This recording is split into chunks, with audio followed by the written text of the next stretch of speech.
This is like the hook. We read Elon Musk's chart. Investigating Elon Musk. Answers. But this is so cool. I know. I'm pumped. This is so awesome. It's so funny that you even said you were like, it feels like there's like this emergency need for a podcast right now. And I was like, that's so like cued in, because we had a full moon. I don't know if you're aware, early this morning, and it was Sagittarius to Gemini for the full moon. And it was all this like really expansive energy with the Sagittarius, and the rulers of both Sag and Gemini are together. It's Mercury and Jupiter. They're together in Cancer, which is emotions and like mother and like healing and nurturing. And I was like, this is like the perfect energy to like actually have an emergency podcast. Yeah, it's like so wild. And I was like, damn, that's spot on. Great segue too into what I wanted to talk about with you, which is all of this. So the fact that we are kind of super tuned into that energy. You know how many people have wanted to read my chart? Yeah. And then it never happened. So the fact that like, I don't know, maybe people would be even interested in that and knowing like what you do and what an evolutionary astrologist is. Yeah. What we uncovered and like how the full moon ties into that. Can I share your chart? Is that? Yeah, that'd be. Oh, sure. Okay, let me pull it up. I already put my birth certificate in the film. That's true. So anyone can technically find it and like. Could anyone do my chart?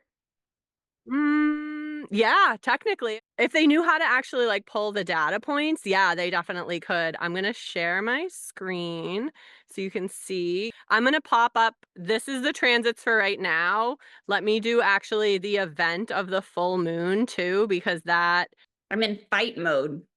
Really? Well, this week, and the reason we're doing an emergency podcast and the first podcast of the Reckoning with the Primal Moon podcast is because this week there's not just nationally, but I feel like globally, it's quite an energetic week of tension. Yeah.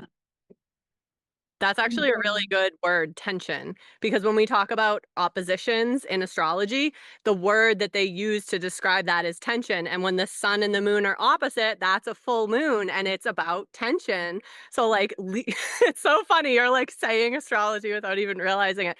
But yeah, so this full moon was all about tension. And if you look at your chart, so your chart's here on the inside.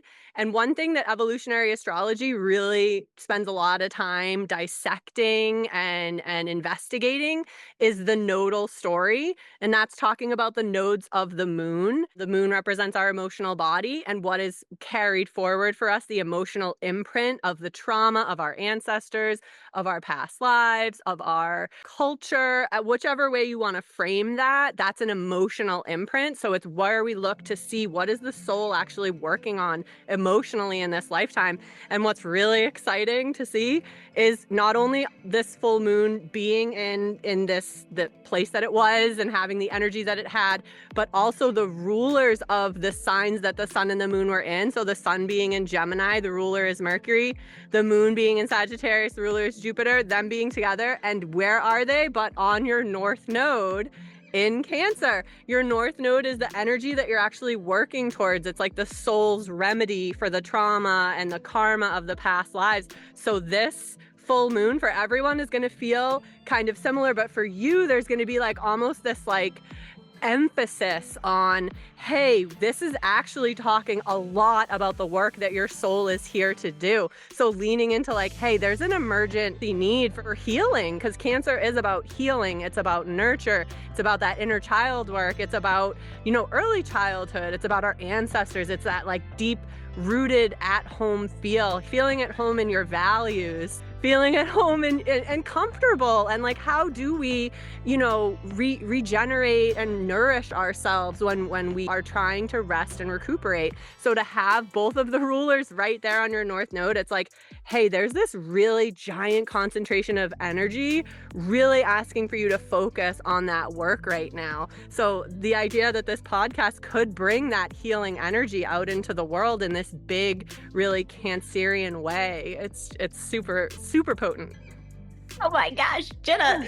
Yeah, I love the way you can explain all this because I don't know anything about it, but I do feel it in my body that it's an important time. So like having somebody contextualize it is huge. And I think we're all thinking about what our role is right now. And what keeps coming up for me is how adoptees should be leaders in this time, in this era. I've got my adoptee army sweatshirt on, even though it's summertime, because that's how I am in any air conditioning. But it's true. That's been on my heart. And I feel like one of the reasons, and one thing I feel super led to do, which I'll probably do either after we release this or at least by this weekend, is stream the movie for free on YouTube for anyone. Because what is trending right now, unfortunately, is family separation and the primal wound. Yeah. They are creating primal wounds on purpose and trauma. They don't want us to be connected. Yeah. But like, how can we get through this time? The only way we can is to be connected and find joy. Yes, 100%. Finding joy, finding, meaning, finding truth, finding a path through all of this collective trauma that a lot of people are going through, and the trauma that it's bringing up for individuals, perhaps someone who already had experienced family separation in their life, and now on a global level, that story is front and center. So a lot of people having those wounds of themselves activated, as well as new wounding showing up in certain situations. It's definitely a time of violence is really what it is.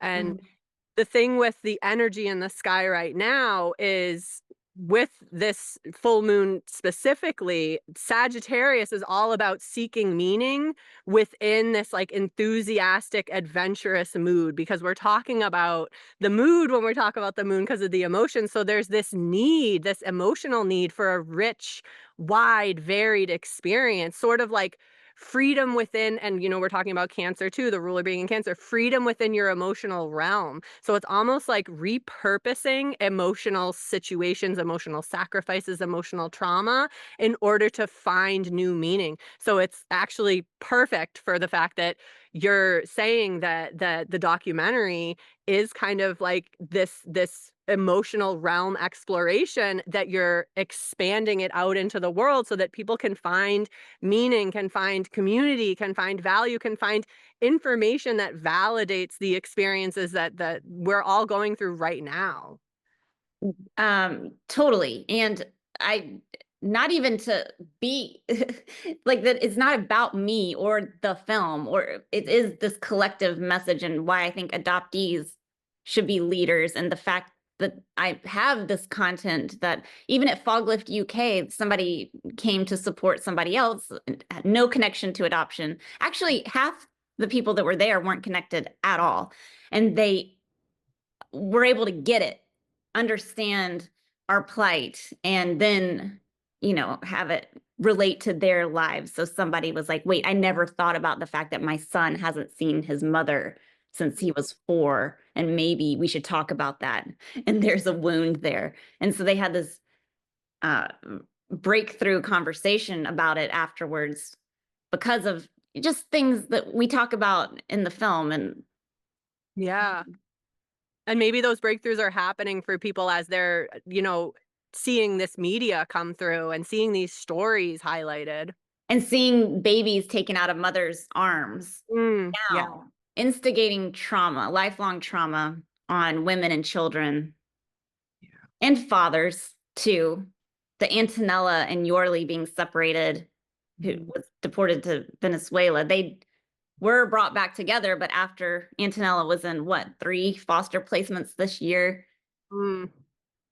Yeah, and we know through, studies on adoption, studies on relinquishment, studies on separation, that the more times that you're separated, the trauma compounds. So having different situations of care, different situations, different placements really makes it so that we're dealing with the next level of everything that child, that person is going to have to reconcile with. Yeah, so it's super triggering for adoptees to see this. Yeah, We definitely. know what's going to happen. And I don't think other people get how damaging this is going to be, the separation. Mhm. And where are these kids going? Mhm. I heard that they are trying to deport children that are in the foster care system now. They're like going to the foster families' homes and taking them. I hadn't heard that. That is shocking. It's like an abuse of power. Like you're entrusted with the care and what is the best interest of this child, and you're Well, the foster parents don't want it. And no, the government, yeah, I mean. DHS is like showing up. And so I feel like are we the ones to shine a light on this and try to figure out who is doing what? Who are Yeah. these kids? Where are they going? Are we going to lose track of them? It's so interesting that it's almost like history repeating itself from the disappeared people of Argentina, when the government came in and was taking the children of the rebels and redistributing children to families that were sympathetic with the militant dictatorship.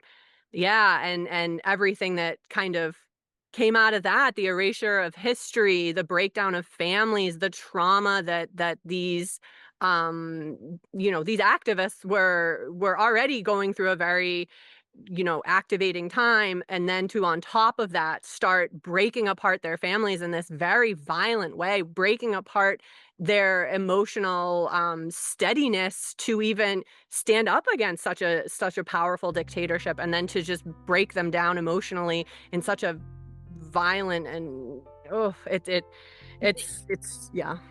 This happens. This is a Yeah. topic.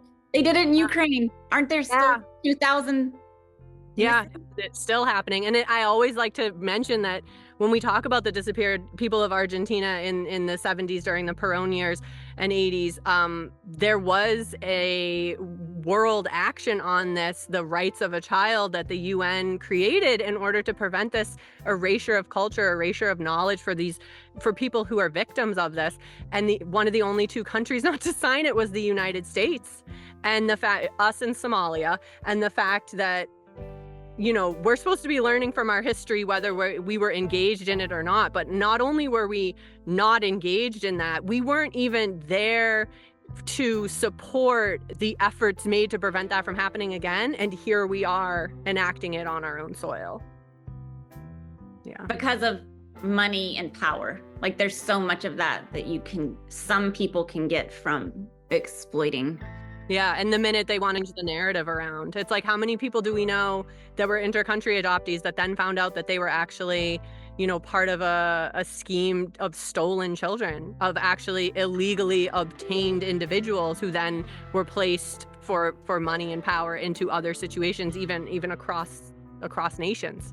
So Yeah, and I'm so glad that hopefully in part 2 of this we will talk to Astrid Castro of Adoption Mosaic, who can illuminate more on that specific topic, because our community is full of stories like that are heartbreaking and that other people don't know, and they need maybe to listen to us, see us as hope, though, because we are both out here still creating, still trying to heal and be that light in the world, even though we had to overcome relinquishment trauma, which a lot of people are now going to be able to relate to, unfortunately. And separation trauma, family separation. And the idea of storytelling as part of that healing process, of finding community through storytelling, through shared experience, lived experience. There's so much energy right now supporting us, reiterating our stories and really getting in touch with our emotions and sharing that depth of experience with the world in a really vulnerable way that imparts healing and understanding on others, but also on self.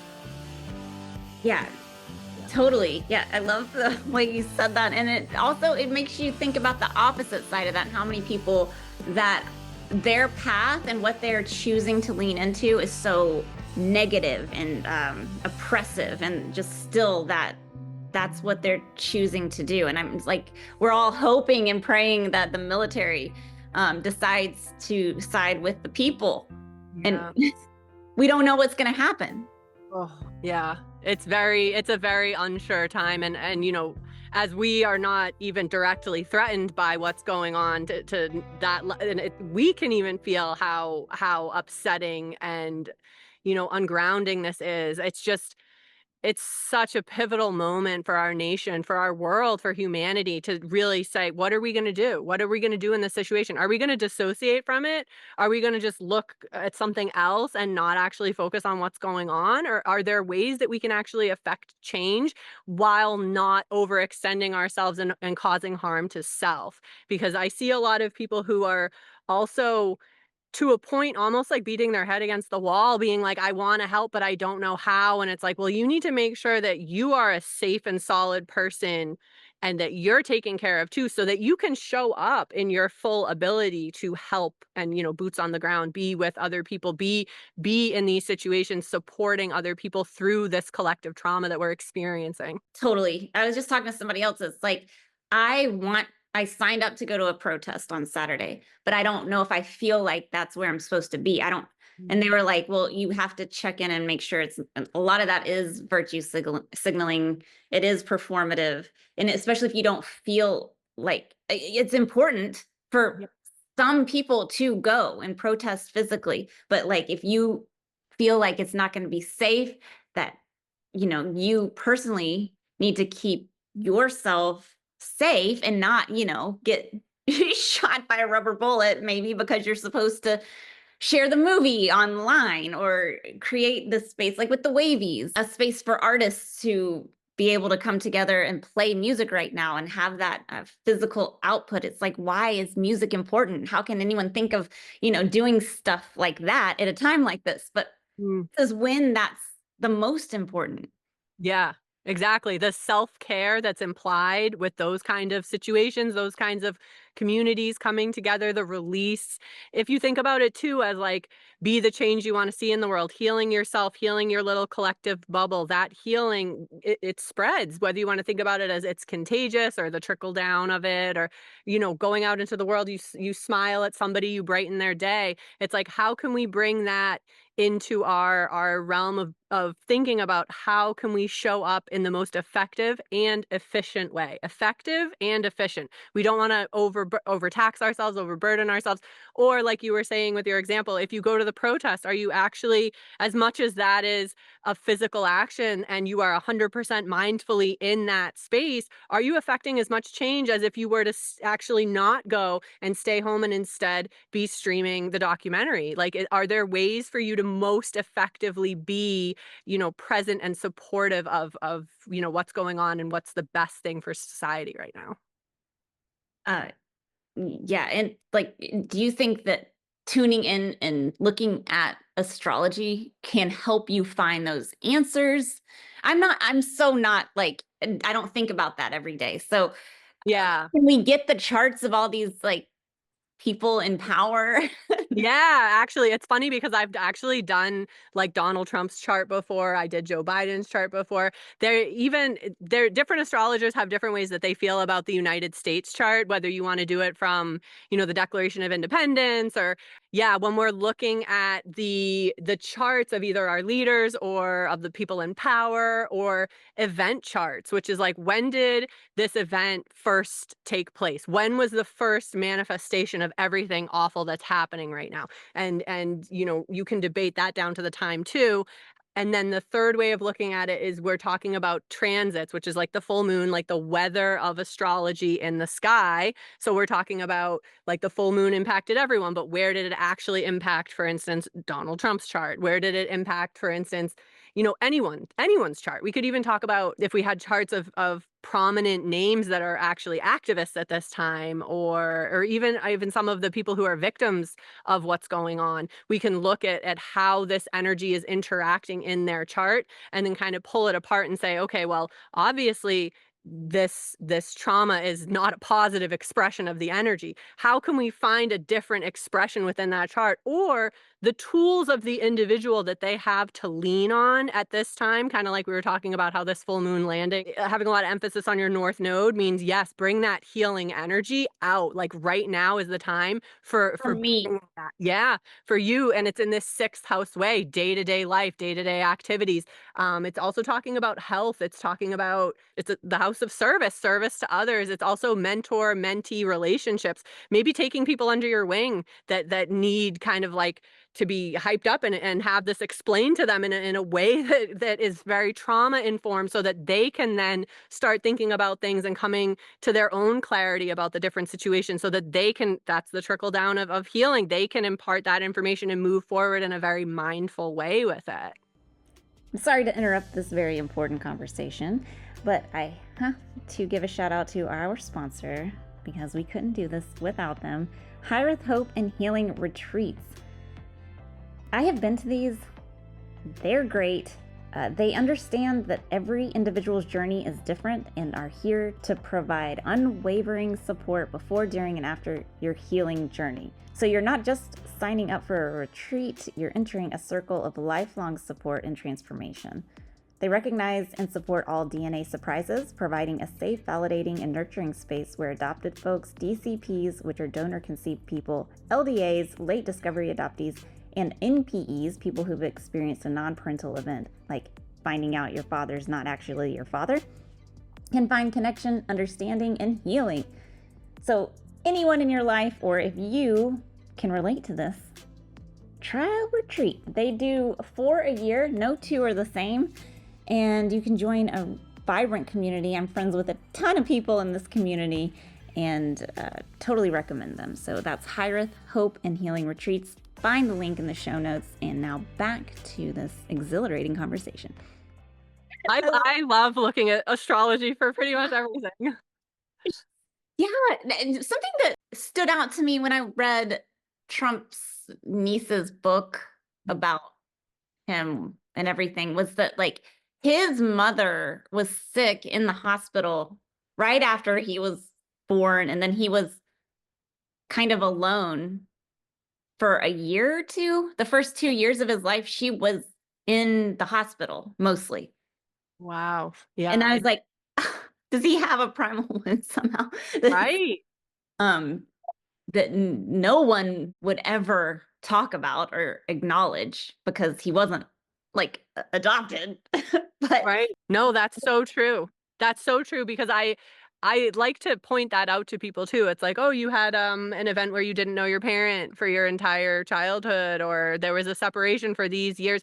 Even my own partner, I don't want to get into too much detail, but like him being sent away to his grandparents' house every single weekend since he was a newborn. And it's like, that has its impact. Like, that's not what we are set up to experience, is days and days of separation. Like, that's days turns into weeks, turns into months, and then, us, lifetime. Like, it's, yeah, like there's definitely wounding that takes place, and it doesn't always, to be adopted, we aren't the only people that have these primal wounds. Like, they show up so much throughout society, and it's interesting, the idea of art imitating life, or does life imitate art? Like, how much adoption narratives, primal wound narratives spill into, our art, our movies, our TV shows, even songs. It's like, that song, The Black Crows, She Talks to Angels?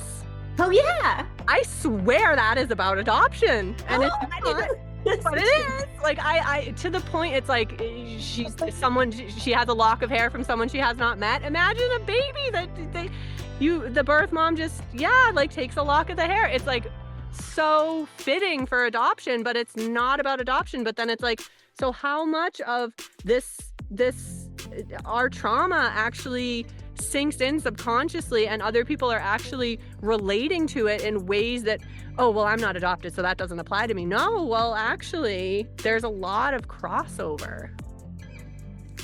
Yeah, and I don't know where it came from. It came from reading probably Betty Jean Lipton, but I started Foglift. I'm like, so adoptees, we're different because, we survived total annihilation, and then we're still here.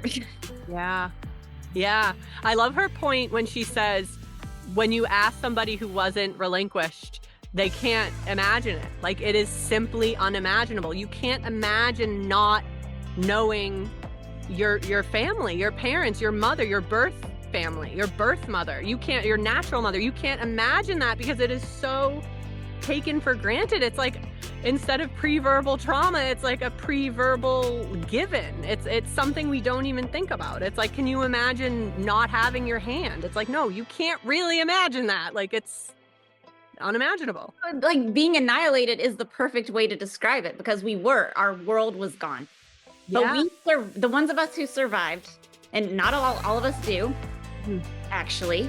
And that study that just came out, whoa, is like Yeah. much worse.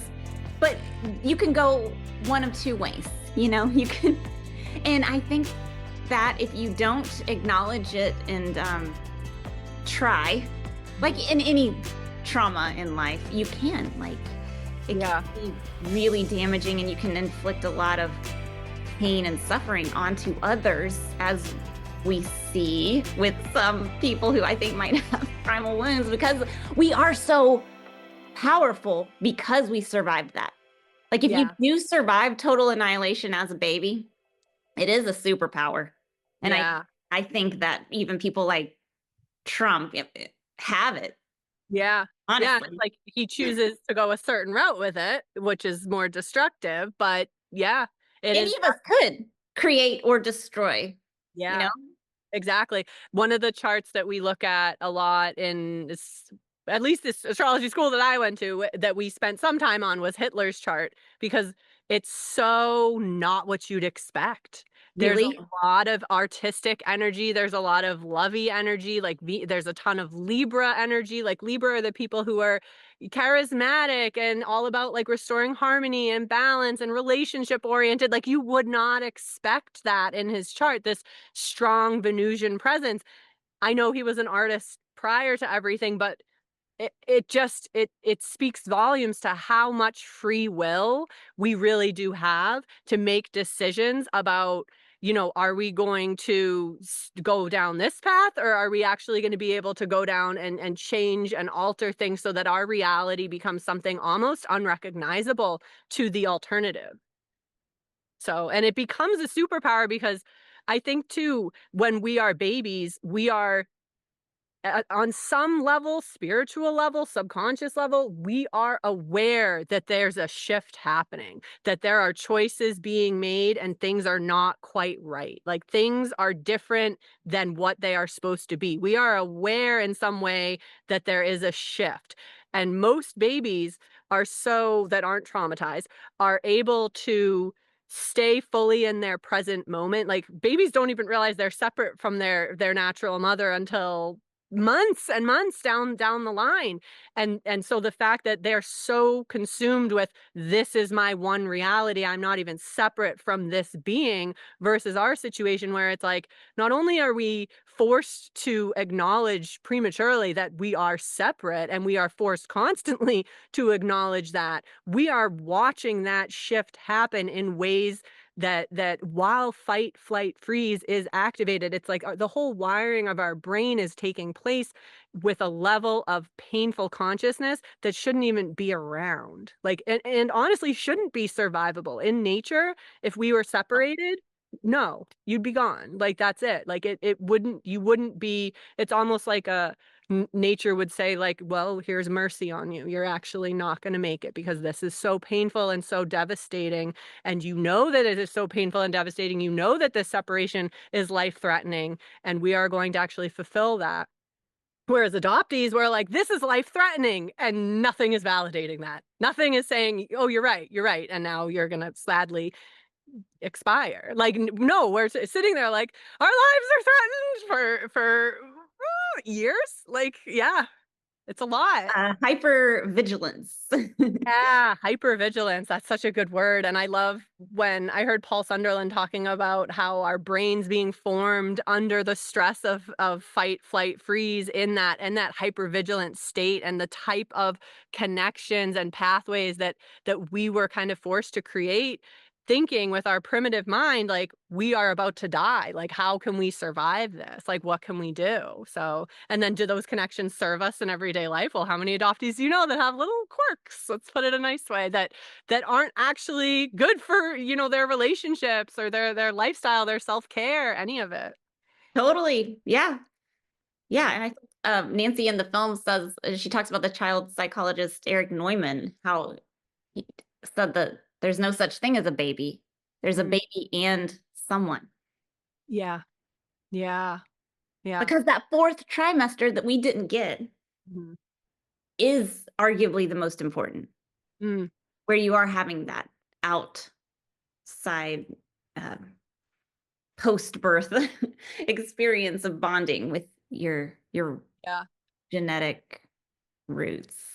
There's an interesting tool, I'll say, in astrology where we talk about the evolving self, and it's the progressed chart, where it's kind of like when you think about dog years, when you're like, oh, my dog is 2 years old, so multiply it by 7, my dog is 14. So but in astrology, 1 day equals 1 year. So a baby at 7 days old, the experiences, the energies, grandma comes to visit for the first time, that experience is then mirrored during the corresponding year of life. So say at 7 years old, you meet your grandma for the first time, and then at 7 years old, maybe the mirrored, instance of that is you spend a lot of time at a retirement home. Like, there's something where that experience at 7 days old set you up for, what you're going to evolve into and the energy that is going to bring you into that point. So for people who are relinquished at birth, or soon after,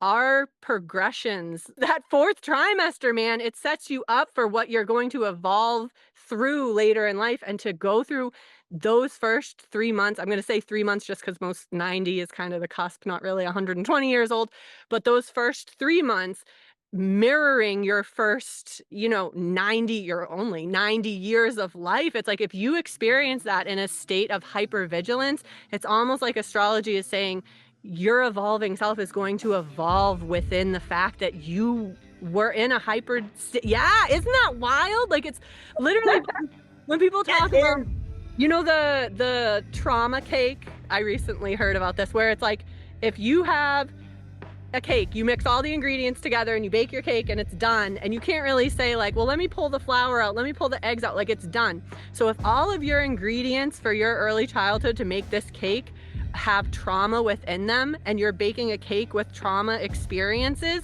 when you're done, you can't really pull the trauma out. It becomes really part, I'm paraphrasing this poorly, you can't really pull them apart. And that's kind of the same thing that progressions are talking about with children who experience this separation, trafficking, being taken, being relinquished early in life, that you can't pull that experience out of your path of who you're evolving into. Like, it's ingrained in you. You can't separate from that experience. And I noticed too that, I'm going to say, I know this is true for some adoptees that I've spoken to. I don't want to speak for all adoptees, but maybe you recognize this too, that when you start coming into adoptee consciousness and coming out of the fog, you start realizing that adoption and relinquishment and trauma has impacted literally every single thing in your life. And it's like, oh my gosh, that might be related to adoption. Oh my gosh, that is me acting out from my adoption. Like, I started noticing it was the weirdest stuff that I was like, really, that too? Like, every single thing. And then, at a certain point you have to take a break from it, stop staring at it, because it becomes very overwhelming at times. At least it did for me, to be like, oh my gosh, can I never not be adopted? Can I go into any experience without this? But yeah, the answer is no. Like, this is part of our ingredients. Like, yep, we're formed with this. So totally.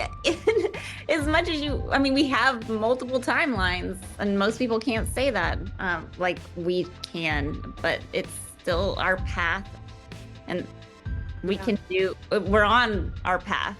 But that makes me think of the whole past life stuff and how interesting that was to hear about, because that's like kind of what you specialize in, and working through maybe who we were before. And that also resonated when you were like telling me all this stuff, and I was like, oh, that explains everything. Yeah. When you look at the nodal story and you see where you came from. So in evolutionary astrology, we, as much as we're talking about the past life and things that didn't exactly go to plan, like that's why we're here. That's the theory of what we're here to reconcile. So when we talk about past life karma has a lot of different definitions in pop culture, but what it means in evolutionary astrology is essentially habits. Things that came forward from your past life, habitual ways of thinking, habitual ways of reacting, habitual behaviors, things like that, where we can see it mirrored in the nodal story. So I'll use myself as an example,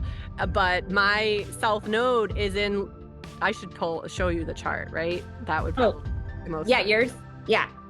All right, let's have it. So my self node right here, the one that looks like an upside down horseshoe, being in the sign Libra, and it's in the 7th house. The 7th house is where Libra naturally wants to be. It's the house of partnerships, traditionally called the house of marriage, but it's any sort of relationship where you're on equal footing with somebody else. It can also be like your enemies, they if you're on equal footing with them. But it's basically the house of those one-on-one relationships. And then in the sign Libra is a relationship oriented sign, but it's also about restoring balance, restoring harmony, peace. It has an aesthetic, artistic part to it. It is ruled by Venus. Venus is love, but also beauty, peace, comfort. So to have my South Node in the 7th house, we're talking about something that went wrong in this area. So there was something that went wrong in a relationship in a past life that left this Libran karma with me, this Libran scar. And I know from examining all of my nodal story, because we want to pull in all the other planets, anything that makes aspects to it, and we look at the entire story. My story was one of somebody who was in a relationship, probably where they were, supposed to be on equal footing, but in order to keep the peace, I actually had to kind of keep my mouth shut in order to keep myself safe, and probably also in order to keep my children safe. When we look at the south node of the moon, we're also looking at the ruler of that. So the ruler of Libra being Venus, my Venus being in Virgo, and it's conjunct the asteroid Ceres. Ceres is the story of Demeter and Persephone, if you know it, that story of abandonment, of pain, of separation. So I know that there was some separation that my soul didn't quite get over, and I'm here to remedy that. And we also look at anything that's making hard aspects, meaning like squares, oppositions, this red line right here that goes down from my south node to my Mercury, using my voice, using my mind, intellectualizing things, being able to speak on behalf of Cancer, on behalf of my family, 5th house, on behalf of my children. Like, I know this is really fast, but that became very important for me, and it's something that I wasn't actually able to achieve in that past lifetime. So in order for me to move forward in this lifetime, I do need to start talking about my emotions and moving through my emotions and, finding productive ways to lean into this, not always just intellectualizing my emotional experience. It's important to feel your emotions too, but really leaning into the openness to engage mindfully with it rather than doing any sort of dissociative tendencies. Then I went to a deep memory process. They put you in a state of consciousness where you start recalling your past life trauma. And I started recalling a lifetime where I was a birth mother. That No. isn't that it's wild. You know what? One thing when this comes up, I'm like, you know what? It's kind of cathartic to think about a past life because you're probably not adopted in that life. But Right. oh my gosh, what if you were like still connected to this? Yeah. No, 100. This has been such a spiritual thing for me. One of the things that I love about astrology for adoptees, there are barriers for us to access astrology, simply Yeah, because so I'm many of glad us you are. said that too, because yeah, it's not as accessible because a lot of us don't know our birth dates and places. Yeah.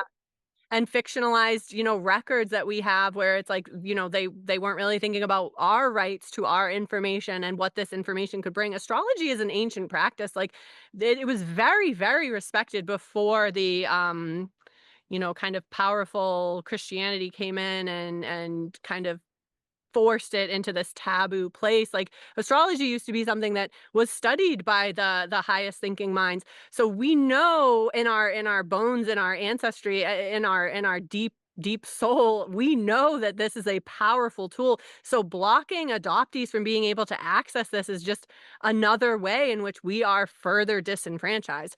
But I do remember the first time that I got a reading, it was like this person knew me better than I knew myself. And I think a lot of times adoptees, the fact that we have such wounding to our identities, and such invalidation over our lived experience, that causes us to then kind of shift and no longer trust ourselves and our ability to figure out who we are and our identity. Astrology offers this beautiful way of almost reconciling Mm. what we went through. And as this astrologer was saying all these things to me and reading my chart to me, I was like, how do you know this better than me? Like as I paused and reflected, I was like, yeah, that's actually a very succinct way of telling me, of explaining how I feel about certain things, or, my knee-jerk reactions to other things, or how I approach all these different areas of life. And, it allowed me to kind of get to know myself on a deeper level while also pulling it apart and figuring out where my skills were to deal with kind of those tricky areas.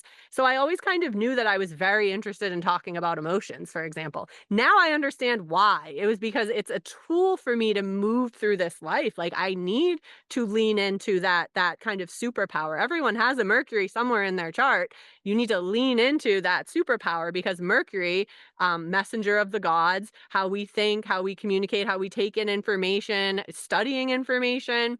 Mercury is the natural ruler of both Gemini and Virgo. So it has this kind of service oriented tendency to it with this other information, um, not so much mastery, but like information deep diving in, able to kind of curiously expand into many different areas and take on a lot of information. And to have that in a sign that's about emotions, it's like, okay, so dive into emotions. And it's funny because honestly, right now in the sky, Mercury is in Cancer. So everyone's kind of getting a dose of this energy right now by transit, being invited by the cosmos to investigate, intellectualize, investigate into our emotions, into our emotional truths. And it's more than emotions, into our healing journeys, into how we nurture ourselves, into self-care, all of the different things that Cancer really represents as a sign. Well, I've got to interrupt this podcast one last time because I want to give another shout out to another sponsor. Thank you to On Your Feet Foundation. They have screened the film too in Chicago, and I really appreciate them. 24 years ago, their founders recognized the importance of post-placement care for birth parents. Today, they recognize that adoption is both a human rights and reproductive rights issue, and as such, On Your Feet Foundation has become the leader in comprehensive post-placement support for birth parents, a demographic that has historically been underserved within the adoption community. They do this through case management, access to adoption-competent therapy, therapeutic retreats, education and counseling grants, adoption education, and community building. So, if you have relinquished a child and need support because it is an ongoing trauma that is seldom talked about, contact On Your Feet Foundation at any stage of your journey, and they rock. I really love them and love that they've supported me, and I would love to support them. On Your Feet Foundation. Find the link in the show notes, and now let's get back into this very enlightening episode. Amazing. Should we look at Elon Musk's chart? Ooh, yeah, let's see. I gotta find. This is such a pivotal week. I thought he was gonna maybe flip and turn into the hero last week, but it doesn't seem like that's happening anymore. So many answers that we're dying to know, and we can't do anything about it. It's just gonna have to play itself out this week. But the fact that things are going on up there in the sky in the full moon and everything is so interesting, and I didn't realize that either until you said it. Yeah, it's funny because I don't schedule my days by by the energy in the sky, but I like to mindfully watch it kind of play out. There are people, oh my gosh, this is crazy. His birthday's June 28th. I didn't even know that. I'm getting married on June 28th, in a couple weeks. I'm like, should I change the date? No, just kidding. But all right, 7:30 a.m. This is like the hook. We read Elon Musk's chart. Investigating Elon Musk. Answers. Wow, okay. And this is someone who I don't really know much about aside like personally. Do you know a lot about him? I know he's like a genius and I know about him in the government as of recently, but I don't know a ton about him as a person. No, not really. I always liked him. You always liked him before now. So Before times, I thought he was great and gonna do all the opposite things that he's doing now. But it's funny because this full moon, it was right on his Venus. First of all, I want to show you he is a Cancer sun and Cancer rising, which means that's a lot of that Cancer energy that he's pumping out and pumping into the world.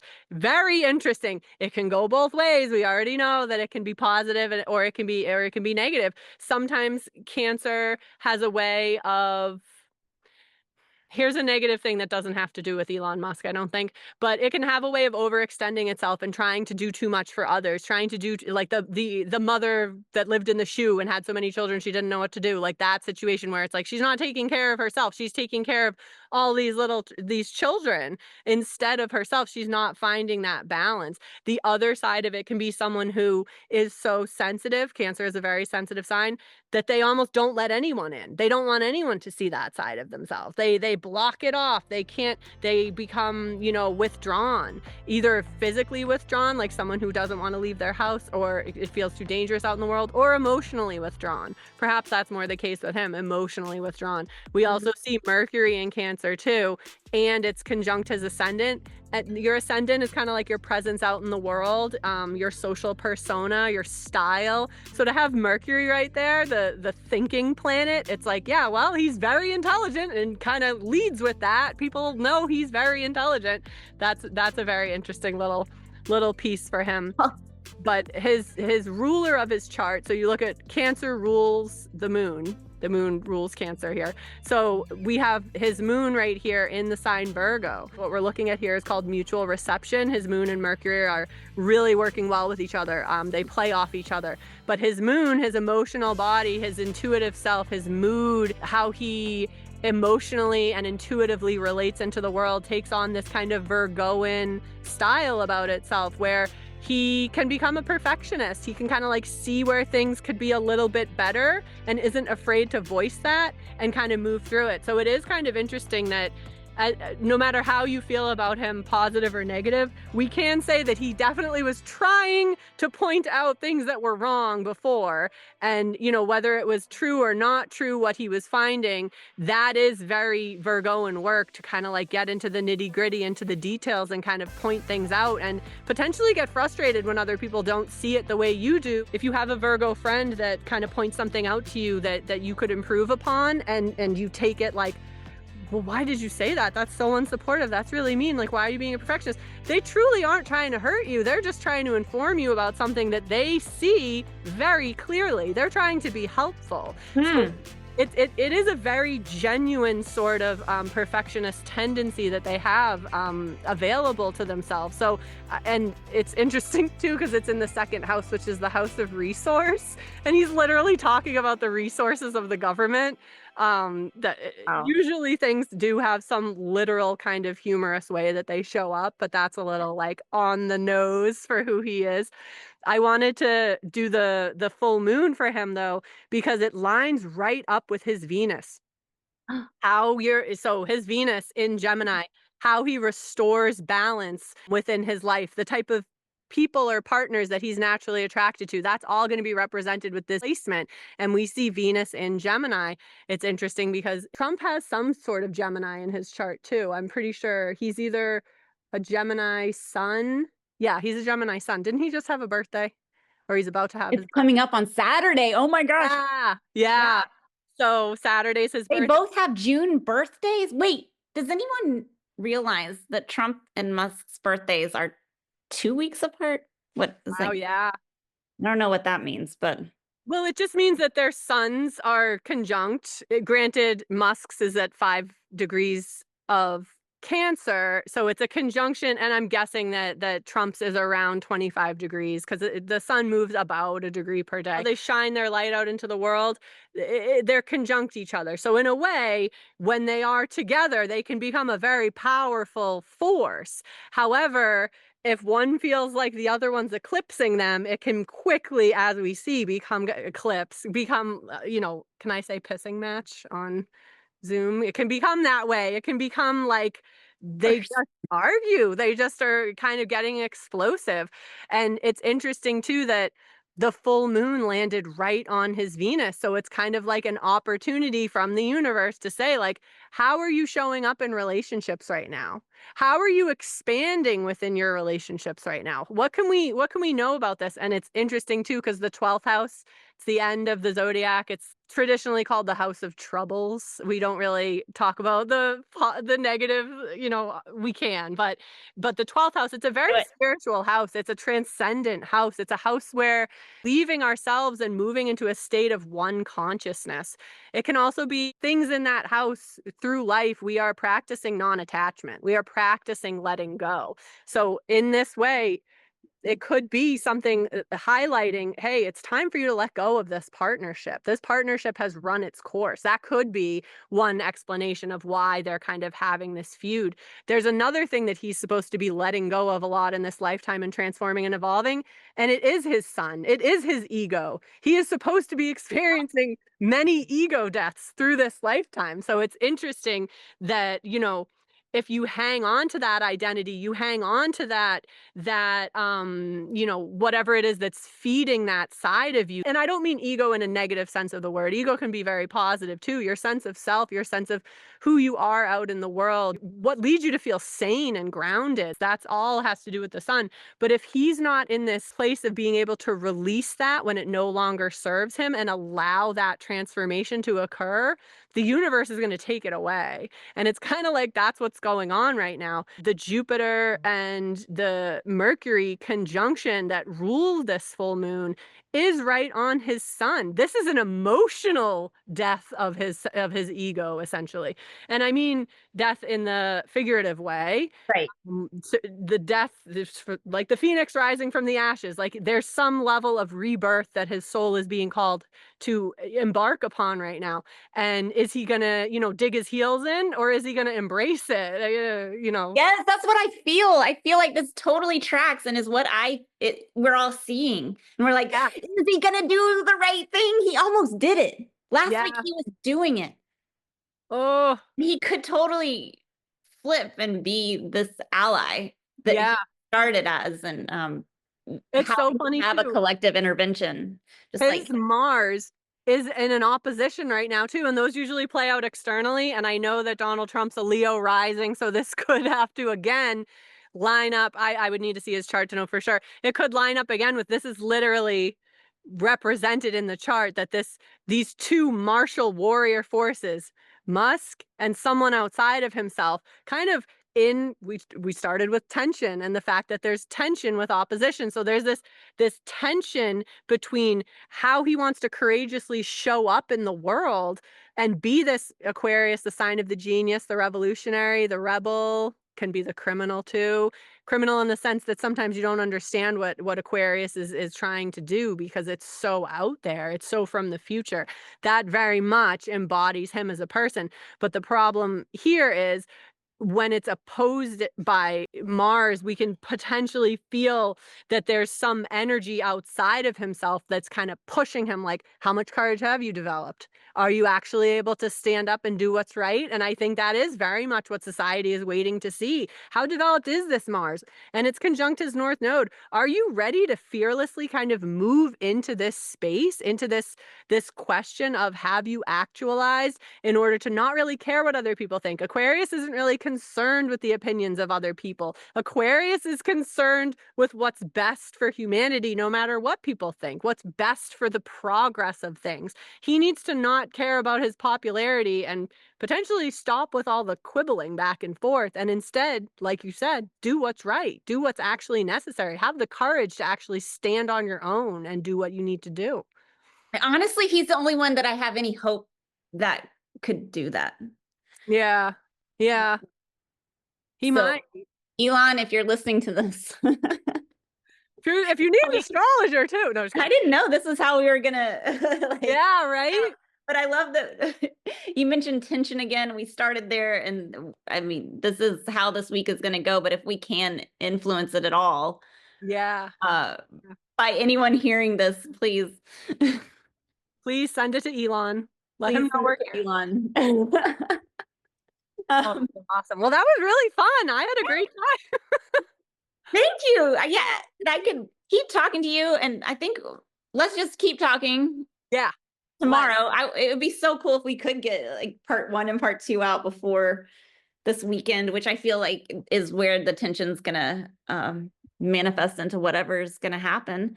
Yeah. Oh, definitely. Saturday, Yeah. And I think it's interesting that all of this is lining up with Father's Day too.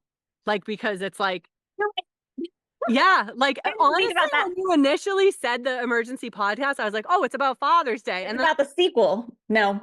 Yeah, exactly. Well, I was thinking, I guess it is though. yeah, because it's like there's so much energy right now. If someone was to, find our message or see the podcast or see even when Astra joins, like see any of it that speaks to them, maybe it will also impart on them some level of necessary messaging or healing that they might take into the weekend and approach things differently if this is particularly a hard time for somebody. Oh my gosh, yes. Thank you for pointing that out. Yeah. And if anyone doesn't know, Reckoning with the Primal Wound is specifically about the maternal separation. And then we're working on the sequel, which is Reckoning with the Paternal Wound and that separation from the father and the paternal side. So Jenna's in that film and working on it. Hopefully it'll be done by the end of the summer. I keep saying that. And yeah, this has been so fun. Yeah, it has. Thank you so much. And how can people find you? So I'm available a couple different places. I'm on Instagram. I have my adoptee page, which is Into the Blank, but I also have my astrology page, Frequency Astrology. And then I have my websites. Into the Blank started as a blog, but it's also where I do take clients that are in the adoptee constellation. And then Frequency Astrology is my astrology practice. They definitely blend together and overlap. However, I do see clients who are not part of the adoption constellation, and we do great work together. My passion project is definitely working with adoptees or people in the adoption constellation during early reunion when things are really in this kind of activated tumultuous space. I find people are so enlivened at that time that we're actually able to do a ton of work, a ton of healing together, kind of pulling things apart, dissecting them, intellectualizing, feeling into our emotions, running, astrology charts, like, oh, me and my birth mom together, like, let's look at what that relationship does offer you, because the charts aren't going to lie. Just because you weren't raised by that birth parent or didn't know your birth sibling until later in life, we can still find those connections and see what your energies actually do impart upon each other. So, it's fun work. Yeah, so hit Jenna up, follow her. My favorite people. We met in Greece, so yes. It's funny, when you messaged me today, I was listening to that Zorba the Greek song. Oh, I love it. This is so fitting. I can't wait to go back. Estume, Kalispera, Yasas. Yeah. Awesome. And then I will talk to you soon. Awesome. Thank you so much.